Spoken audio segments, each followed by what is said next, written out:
About 5 years ago, my family and I noticed birds settling on our front porch. I called them brown doves because that's what they looked like. They had a light brown color with hints of gray and darker brown spots around the mid body. Maybe it was only 5 years ago that I noticed them, but after doing a bit of research, I came to learn that these birds are known in most of the North American continent. They are known as the American mourning dove or a rain dove. According to A Natural History of Uncommon Birds by George Edwards in the year 1743 and provided by Biodiversity Heritage Library, the bird was officially recognized by Carl Linnaeus in 1758. I personally do not have an earlier memory of this bird being around me when I first started living here, but they kind of just showed up out of nowhere on my front doorstep and called it home.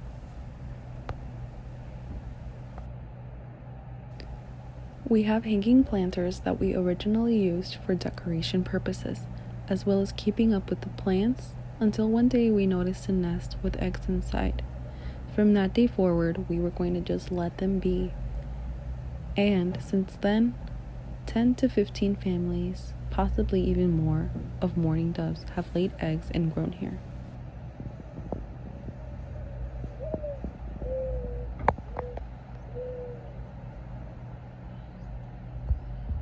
That vocalization you just heard was of the mourning bird. I was finally able to record the sound myself, as I always hear this sound throughout the day on a day-to-day basis, unaware that it is actually a mourning bird. It was something that I was really waiting to see if I could catch firsthand, and luckily I did. I don't ever think anything of it, but when I did, I felt so happy to be able to witness it.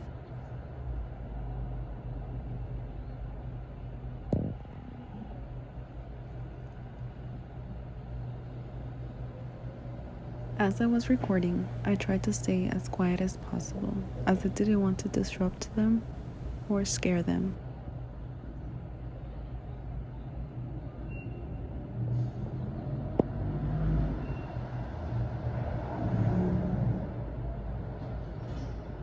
She has such a gentle presence that even while her babies are seemingly tearing through her throat, she remains still and tolerant.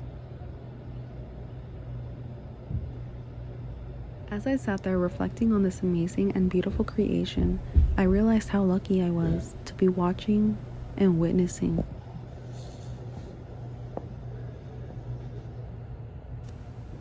While recording, I was also watching with my bare eyes. I felt happy. I was happy thinking that these are the creatures that exist on Earth, having lives of their own and depending on no other than their own. It made me feel happy because I could see a mourning dove feeding her babies, and I knew that there was millions upon millions of other birds and creatures who practically do the same, and I had just never seen it in person until now.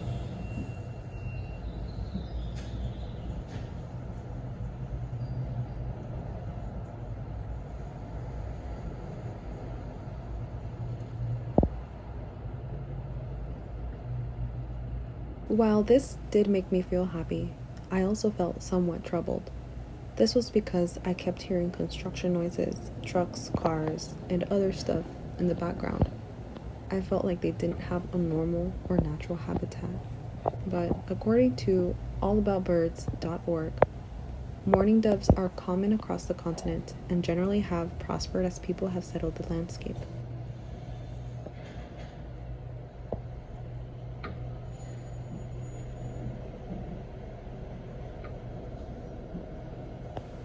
Before recording them, I was watching them earlier that week. I was also recording them at some point, trying to gather footage for my video. While I was watching them, I felt more of a pleasant ambient, knowing that there are these birds beside me, hanging out on my porch.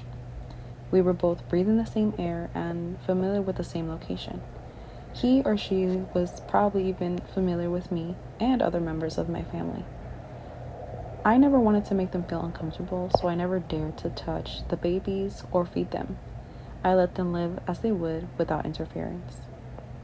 I also noticed that when I sat there in silence on my porch, I also got to hear the outside noises much louder than when I hear them from inside of my house.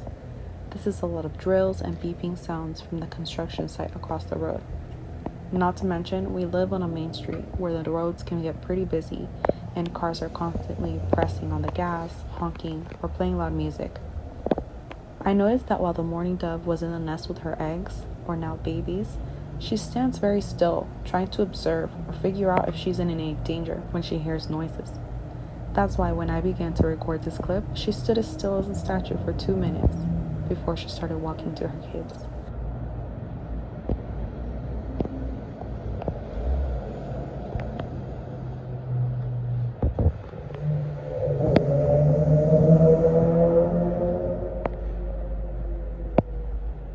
My mother is a lover of animals, and honestly, she's a positive person overall that when she also came across these birds years ago, she gave them so much respect and personal space. Even now, she quietly and quickly passes by their nest so they won't be startled by her presence. From this moment, I knew of them and was definitely familiar with them. I think when they see us, they kind of observe over a period of time before they gain any confidence in being around us, as they are used to humans and human-altered habitats. After more research on Audubon.org, a guide to North American birds, their population is actually probably increasing because of the opening of the forest and settlement in the continent. I think these are the kind of things that make me who I am. First, my mom's interest translated as a sort of love for me that made me genuinely warm when encountering nature, especially this way. I think if they hadn't landed on our porch years ago, I wouldn't have felt the same way about them or other birds. And because of them, I felt a genuine appreciation that they chose our house to live at.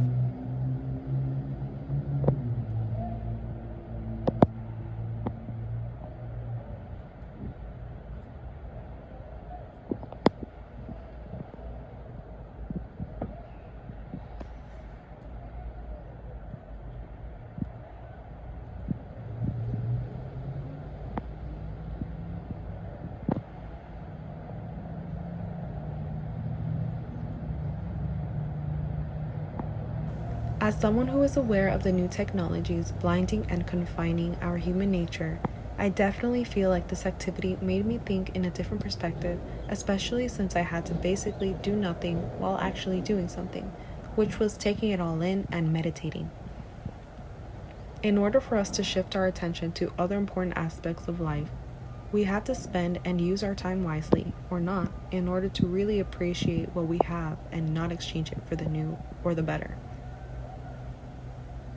Jenny Odell's How to Do Nothing goes into depth when she says that it is important to give other senses, like hearing or listening, as much attention as the rest of the senses, because it heightens receptivity. This will help us grasp our humanity, as well as give us relief of a constant, instrumental, commercial, and capitalistic world. She also says that if we cleared our mind from unnecessary mental baggage caused by media and technology, that it would cause for a shift in ideologies. That would essentially make us happier, less afraid, and less worried. Although many people wouldn't think so, Odell also states that society tends to notice a world that is filled with greed, corruption, and ignorance. I think it's important to remind each other and ourselves that we have the option of refusing to partake in a progressive 24/7 world. Although some risks may be higher than others, the reward could be worthy of that risk. That risk could be the gateway to a new space of thought and a narrative that can potentially change the world. This space will allow us, as well as others, to encounter experiences that are different than what we are normally used to, and this will also allow us to expand relations and values, as well as give space for open-mindedness. Odell ends her book by describing nature as a partner instead of an obstacle. This is because we both live on this planet, and all living organisms here call it home.